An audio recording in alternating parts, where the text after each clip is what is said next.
Saudara yang dikasihi Tuhan, selamat bertemu kembali dengan saya, Pak D. Pujianto, dalam acara Semangat Saja. Ya, saya harap teman-teman, saudara, Bapak Ibu senantiasa sehat dan terima kasih ya untuk tanggapan-tanggapannya dalam saya berbagi berkat rohani kepada teman-teman, Bapak, Ibu, dan saudara. Nah, beberapa saat yang lalu saya mendapatkan WA dari Bapak Padang ya. Kalau kemarin pagi istri tercintanya itu dipanggil Tuhan wafat. Saya sedih sekali karena 10 tahun baru mendampingi Pak Padang hidup. Berduaan, membangun cinta, membangun rumah tangga. Tetapi itulah Tuhan seringkali berkehendak lain. Harapan kami dari studio, Pak Padang senantiasa kuat dalam menjalani kehidupan dengan 2 putri yang cantik-cantik, bisa dilengkapi untuk masa depannya ya. Begitu ya Pak Padang ya, doa kami seperti itu. Nah teman-teman, Bapak, Ibu, dan saudara, saya akan melanjutkan apa yang saya sampaikan dalam pertemuan yang lalu, yaitu temanya adalah anggur, uang, dan tanda-tanda. Anggur, uang, dan tanda-tanda. Adapun apa yang saya sampaikan yang lalu, saya harap masih ingat ya apa yang saya sampaikan, bahwa Tuhan Yesus berada di tempat orang hajat bersama muridnya, bersama ibundanya Maria, yang saya lihat dan banyak orang melihat bahwa ibunya Tuhan Yesus, Maria, itu masih saudara. Itu berarti dengan Tuhan Yesus masih juga saudara. Ada kaitannya saudara. Nah di tempat hajat itu di Kana, Tuhan Yesus membuat mukjizat air menjadi anggur. Nah saudara, banyak hal yang akan saya ulangi sebagai penegasan apa yang saya sampaikan dalam pertemuan yang lalu ya. Saya akan membacakannya dari Yohanes 2 ayat 8 sampai 25 ya. Yohanes 2 ayat 8 sampai 25. Saya harap saudara sudah menyiapkan Alkitab elektro atau saudara telah menyiapkan Alkitab bukunya ya. Saya akan membacakannya.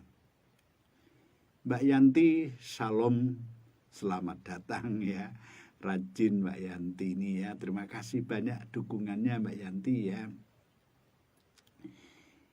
Kita membaca Alkitab Mbak Yanti. Lalu kata Yesus kepada mereka, sekarang cedoklah dan bawalah kepada pemimpin pesta. Lalu mereka pun membawanya. Setelah pemimpin pesta itu mengecap air yang telah menjadi anggur itu, dan ia tidak tahu dari mana datangnya, tetapi pelayan-pelayan yang mencedok air itu mengetahuinya, ia memanggil mempelai laki-laki dan berkata kepadanya, setiap orang menghidangkan anggur yang baik dahulu, dan sesudah orang puas minum, barulah yang kurang baik. Akan tetapi engkau menyimpan anggur yang baik sampai sekarang. Hal itu dibuat Yesus di Kana yang di Galilea sebagai yang pertama dari tanda-tandanya, dan dengan itu ia telah menyatakan kemuliaannya dan murid-muridnya percaya kepadanya. Mbak Bu Renata, selamat datang. Ayat 12. Sesudah itu Yesus pergi ke Kapernaum bersama-sama dengan ibunya dan saudara-saudaranya dan murid-muridnya, dan mereka tinggal di situ hanya beberapa hari saja. Ketika hari raya Paskah orang Yahudi sudah dekat, Yesus berangkat ke Yerusalem. Dalam bait suci didapatinya pedagang-pedagang lembu, kambing, domba, dan merpati, dan penukar-penukar uang duduk di situ. Ia membuat cambuk dari tali, lalu mengusir mereka semua dari bait suci dengan semua kambing, domba, dan lembu mereka. Uang penukar-penukar dihamburkannya ke tanah, dan meja-meja mereka dibalikkannya. Kepada pedagang-pedagang merpati ia berkata, ambil semuanya ini dari sini, jangan kamu membuat rumah Bapakku menjadi tempat berjualan. Maka teringatlah murid-muridnya bahwa ada tertulis, cinta untuk rumahmu menghanguskan aku. Orang-orang Yahudi menantang Yesus, katanya, tanda apakah dapat engkau tunjukkan kepada kami bahwa engkau berhak bertindak demikian? Jawab Yesus kepada mereka, rombak bait Allah ini, dan dalam 3 hari aku akan mendirikan kembali. Lalu kata orang Yahudi kepadanya, 46 tahun orang mendirikan bait Allah ini, dan engkau dapat membangunnya dalam 3 hari. Tetapi yang dimaksudkannya dengan bait Allah ialah tubuhnya sendiri. Kemudian sesudah ia bangkit dari antara orang mati, barulah teringat oleh murid-muridnya bahwa hal itu telah dikatakannya, dan mereka pun percaya akan kitab suci dan akan perkataan yang telah diucapkan Yesus. Dan sementara ia di Yerusalem selama hari raya Paskah, banyak orang percaya dalam namanya karena mereka telah melihat tanda-tanda yang diadakannya. Tetapi Yesus sendiri tidak mempercayakan dirinya kepada mereka karena ia mengenal mereka semuanya, dan karena tidak perlu seorang pun memberi kesaksian kepadanya tentang manusia, sebab ia tahu apa yang ada di dalam hati manusia. Demikian firman Tuhan yang menjadi dasar apa yang kita bicarakan saat ini. Sekali lagi kita akan mendoakan Pak Padang yang seringkali hadir di ruangan ini. Pak Padang, tadi pagi istri tercintanya dipanggil Tuhan. 10 tahun mendampingi, dan istri tercintanya dikasihi Tuhan supaya cepat menghadap saudara, meninggalkan anak 2 yang tentu menjadi tanggung jawab Pak Padang untuk melengkapi anak ini. Ya, kita akan berdoa. Bapa Surgawi, dengan rasa duka cita pada saat ini karena salah satu saudara kami, Pak Padang, harus kehilangan istri tercintanya menghadap Engkau. 10 tahun mendampingi Pak Padang dengan 2 putri. Kami berharap Pak Padang tetap teguh, tetap kuat dalam menghadapi cobaan ini. Kami percayakan masa depan pelayanan, masa depan kedua putrinya ke dalam tangan-Mu. Tidak hanya Pak Padang, tetapi juga pada hari ini, kalau ada saudara kami yang harus kehilangan orang yang dikasihinya, Tuhan tolong beri kekuatan. Terima kasih Tuhan Yesus. Pimpin hamba-Mu saat ini, dalam nama Tuhan Yesus kami berdoa. Haleluya. Amin. Nah, Bapak, Ibu, Saudara, dan teman-teman, kembali kita mengingat peristiwa di Kana.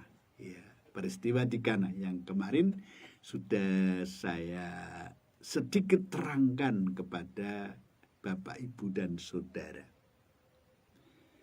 Nah, seperti yang sudah saya katakan, konon jika yang punya hajat itu tidak menyelesaikan suguhan para tamu yang diundang, maka para tamu bisa menuntut yang punya hajat itu ke pengadilan. Konon begitu. Jadi ada beban mental yang sangat berat apabila tamu-tamu ini tidak bisa menerima kenyataan, sumbangan sudah diberikan, suguhan tidak memuaskan, khususnya yang utama anggur, sampai habis, maka dia bisa menuntut ke pengadilan. Jadi urusannya panjang, saudara. Itu konon seperti itu, saudara. Yang berikutnya yang bisa kita lihat adalah Ibu Tuhan Yesus ini memaksa Tuhan Yesus untuk memberikan pertolongan, walaupun Tuhan Yesus mengatakan waktuku belum tiba. Tetapi apakah Tuhan Yesus tega melihat salah satu saudaranya yang punya hajat harus diseret ke pengadilan? Atau paling tidak, kalau tidak ada yang menuntut, malu besar. Malu besar. Di situ ada 6 tempayan yang isinya 50 liter. Setiap satu tempayan itu berisi 50 liter. Tuhan Yesus memerintahkan kepada pelayan-pelayan itu untuk memenuhi dengan air tempayan-tempayan itu, dan setelah itu pelayan itu disuruh mencedok air itu dan memberikan kepada pemimpin pesta.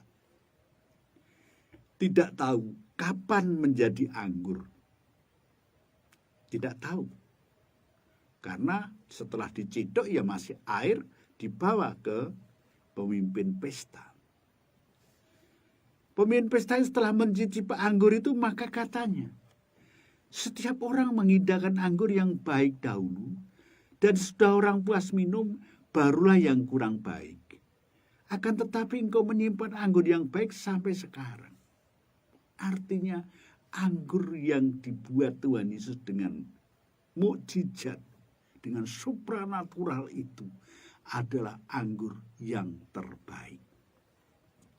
Saudara, kalau Tuhan Yesus memberi kepada kita, menolong kepada kita, orang yang percaya kepadanya, itu pasti memberikannya yang terbaik.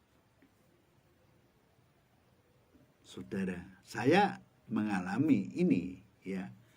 Ketika saya sakit dan tidak bisa apa-apa, terlentang tidur dengan paru-paru yang susah dipakai bernapas. Saya bilang, Tuhan, kalau aku sembuh, saya akan menjadi pengepel gereja. Biarlah saya bekerja di situ. Saudara, apakah Tuhan izinkan? Tuhan berikan? Tuhan menjawab? Tidak dijawab. Tetapi saya diperlengkapi sebagai hambanya yang sekarang saya bisa berbagi dengan teman-teman dan saudara-saudara Bapak Ibu di ruangan ini. Tuhan memberikan yang terbaik. Begitu juga yang punya hajat. Dia tetap bisa menyuguhkan yang terbaik, anggur yang terbaik. Di situ campur tangan Tuhan terhadap kehidupan orang punya hajat. Tidak dipermalukan orang yang ditolong oleh Tuhan Yesus itu.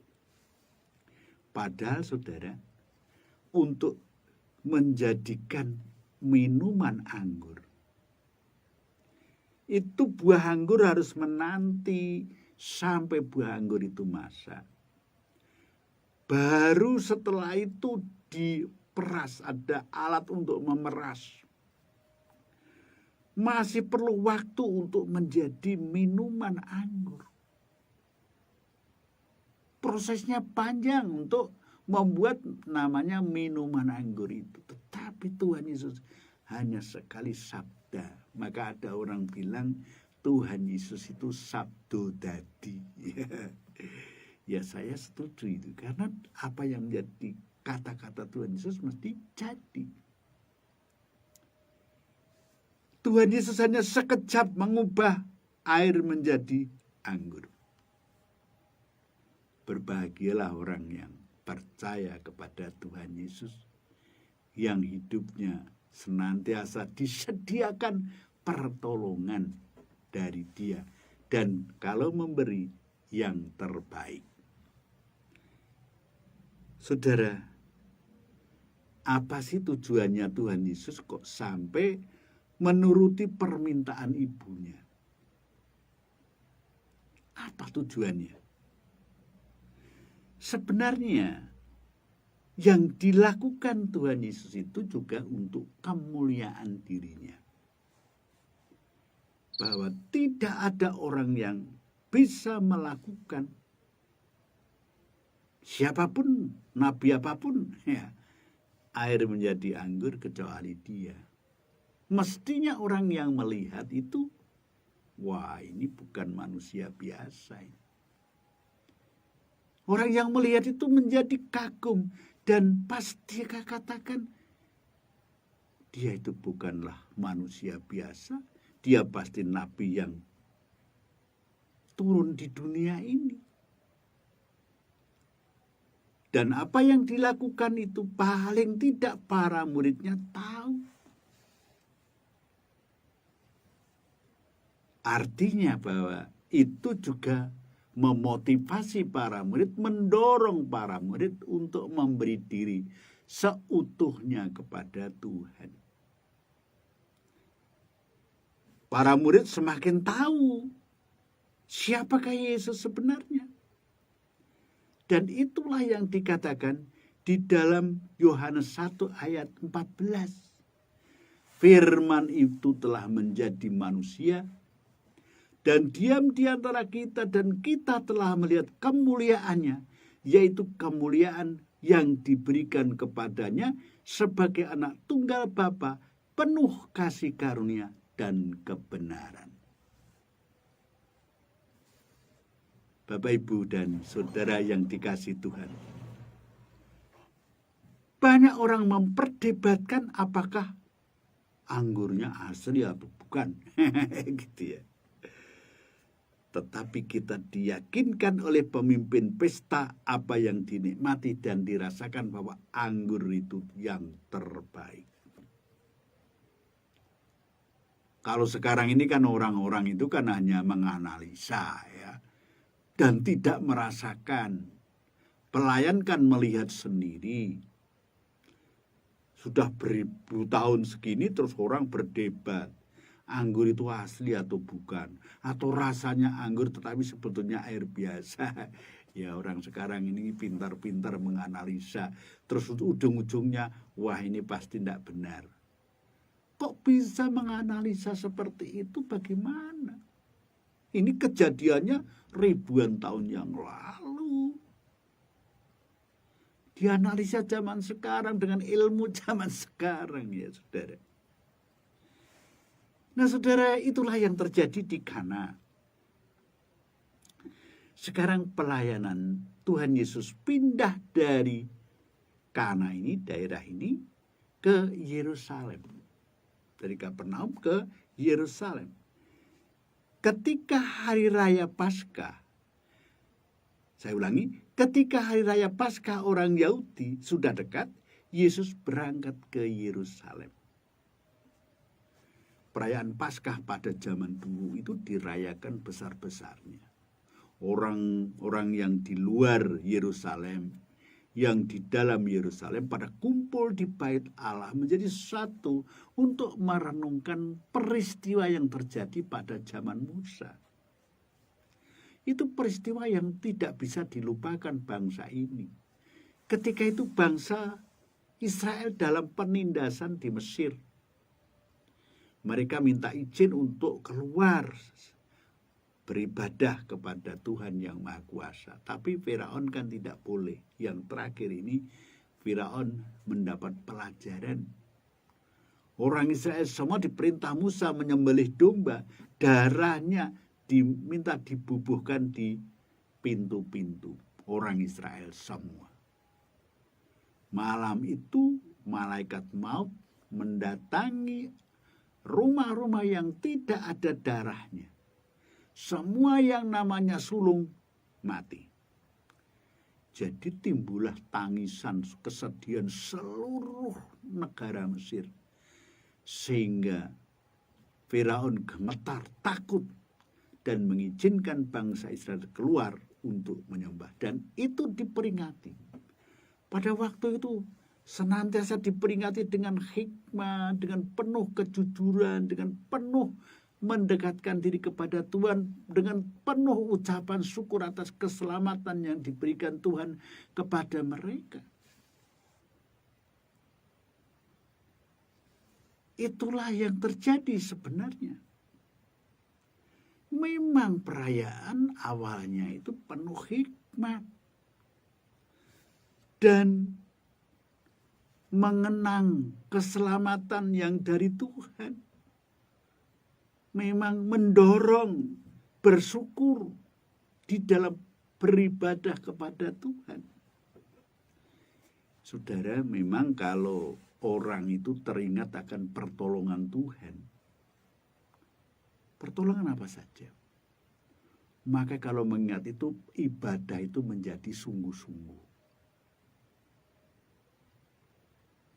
Ke gereja, kalau pada zaman sekarang, ke gereja dengan sungguh-sungguh. Saya teringat akan jemaat saya, istrinya berkali-kali diajak ke gereja. Sudahlah, kamu aja yang ke gereja, saya enggak. Kalau diajak hari Minggu sudah pasti pergi bekerja, pagi, lebih pagi. Minggu-minggu kau bekerja, istirahat. Enggak, aku enggak ada istirahat. Saudara, tetapi ketika anaknya sakit keras dibawa ke rumah sakit, adanya tangisan, bapaknya bilang, Bu, berdoalah kepada Tuhan Yesus, biar dia menolong anak kita. Bisa toh Pak? Coba kita minta, gimana doanya? Gampang saja. Apa yang ada di isi hatimu, keluarkan itu kepada Tuhan Yesus. Ya Pak, saya tak berdoa. Ibu itu berdoa kepada Tuhan Yesus. Paginya ternyata panasnya menjadi turun. Dan terus anak ini tidak lagi pincang-pincang. Langsung enak. Langsung boleh pulang. Dan sejak itu dia tahu pertolongan Tuhan karena yang berdoa dia sendiri. Minggu pertama dia datang ke gereja, air mata bercucuran. Wah, ke gereja, firman Tuhan, tidak ada kebencian, tidak ada iri hati, isinya kasih mengasihi. Kenapa dulu-dulu saya tidak mau? Katanya seperti itu. Nah, sekarang ini pasca perkembangan, pasca pada zaman Tuhan Yesus ini, pelaksanaan Paskah dilakukan sangat berbeda sekali. Karena ketika itu banyak orang yang licik, yang memanfaatkan kesempatan ibadah seperti itu untuk keuntungan golongan, untuk keuntungan diri sendiri. Khususnya dari para imam, khususnya ahli Taurat, khususnya pemimpin agama. Jadi dimanfaatkan untuk mencari keuntungan. Imam Agung Anas dan segala pengajar Taurat membawa umat ke arah kesesatan ketika itu. Bukan Tuhan yang dimuliakan, tetapi manusia. Apakah pada zaman sekarang tidak ada yang menyalahgunakan peribadahan menjadi keuntungan seseorang atau pribadi? Ya, mudah-mudahan tidak ada, saudara. Tapi kenyataannya kan tidak begitu. Kenyataannya ada orang yang membangun yang tadinya tujuannya rohani, tujuannya membawa orang dekat dengan Tuhan, tetapi akhirnya membangun kerajaannya sendiri. Entah bagaimana caranya, tetapi ada hal-hal yang dimanipulasi sehingga untuk pengayaan diri sendiri. Tuhan Yesus katakan di dalam tanaman itu ada ilalang, ada gandum. Ketika para pengerjanya ilalangnya dicabut, tapi katakan jangan, biar hidup bersama-sama. Nanti kalau sudah panen baru ketahuan mana yang gantung, mana yang ilalang dimasukkan ke dalam api, yang gantung masukkan di dalam lumbung. Seperti itu, saudara. Nah, itulah yang terjadi. Memang yang datang ke Paskah itu kan dari luar Yerusalem, dari kota Yerusalem sendiri, banyak sekali. Tetapi mereka juga cari uang itu. Dikenakan pajak. Tiap orang masuk itu harus pajak dulu sebelum ibadah. Dan seperti ini manfaat kesempatan dimanfaatkan untuk keuntungan, ya seperti ini. Terus di halaman banyak binatang untuk korban, penukaran uang. Sudah tentu ini merusak kehikmatan dalam ibadah perayaan Paskah. Yang Paskah itu penyelamatan, tetapi ini untuk mencari keuntungan orang-orang tertentu. Nah, melihat kenyataan begitu, bagaimana sikap Tuhan Yesus, saudara? Tuhan Yesus membuat cambuk dari tali dan mengusir semua binatang yang merusak pemandangan di halaman bait Allah itu, dan menghamburkan penukar-penukar uang ke tanah, membalikkan meja-mejanya. Tuhan Yesus kelihatan sangat marah. Tuhan Yesus berkata, ambil semuanya ini dari sini. Jangan kamu membuat rumah Bapakku menjadi tempat berjualan. Saudara yang dikasihi Tuhan, Tuhan menyucikan bait Allah. Temanya seperti itu. Ya memang kan ibadah kan jangan sampai dipakai untuk cari keuntungan, kan begitu kan? Ibadah itu memberi. Ibadah itu bukan untuk persaingan. Ibadah itu untuk bertemu dengan Tuhan, mendengarkan firman-Nya. Itu kan seperti itu. Dan ibadah itu membangun persahabatan. Kalau ibadah motivasinya sudah lain, baik yang melayani maupun yang dilayani, ya tidak terjadi keajaiban di dalam peribadahan. Saudara, apa yang menjadi pelajaran bagi kita atas apa yang terjadi ini? Yang pertama, ini sebagai peringatan. Peringatan saya, ya peringatan Bapak, Ibu, dan Saudara. Kita bisa memanfaatkan hal-hal rohani untuk kepentingan-kepentingan duniawi yang sifatnya sesaat. Bisa saja penyelewengan terjadi di tengah-tengah. Waktu mulai membuka pelayanan, wah tulus, jujur, ya bagus. Sampai di tengah-tengah sudah mulai banyak yang mendukung. Berubah visi misinya. Tidak sampai ke tujuan akhir, tetapi sudah mulai mencari keuntungan untuk pribadi. Bukankah yang terjadi seringkali begitu? Jadi peringatan. Ingat baik-baik ini. Yang kedua, kalau kita melihat Rasul Paulus menasihati jemaat Korintus, mengatakan begini, atau tidak tahukah kamu bahwa tubuhmu adalah bait Roh Kudus yang diam di dalam kamu, Roh Kudus yang kamu peroleh dari Allah, dan bahwa kamu bukan milik kamu sendiri. Tubuh ini, kata Paulus, itu adalah bait Allah. Jaga tubuh ini. Jangan sia-siakan tubuh ini. Karena kita bisa menyatakan diri kita melalui tubuh kita ini. Rawat baik-baik. Kalau sakit ya segera dibawa ke rumah sakit. Kita kan punya indikator-indikator. Kalau merasakan sakit, ya tiba-tiba kepala kok pening, pusing. Tiba-tiba kok batuk, ya perlu diperiksakan. Tetapi ada keajaiban-keajaiban yang tidak boleh kita tolak. Kadang-kadang kita ada yang mendoakan sembuh. Tetapi tidak semua begitu. Ya toh? Misalnya ya sekarang ini di kolam Bethesda itu kan banyak orang sakit. Tetapi yang disembuhkan kan hanya satu. Orang yang sudah 38 tahun menanti untuk bisa terjun ke kolam. Tidak semua ayo sembuhkan semua, enggak juga. Jadi kadang-kadang kita juga seperti itu. Sudah berdoa kok tidak disembuhkan. Paulus misalnya sudah minta sampai 3 kali berseru, tapi Tuhan katakan cukup kasih karunia kepada.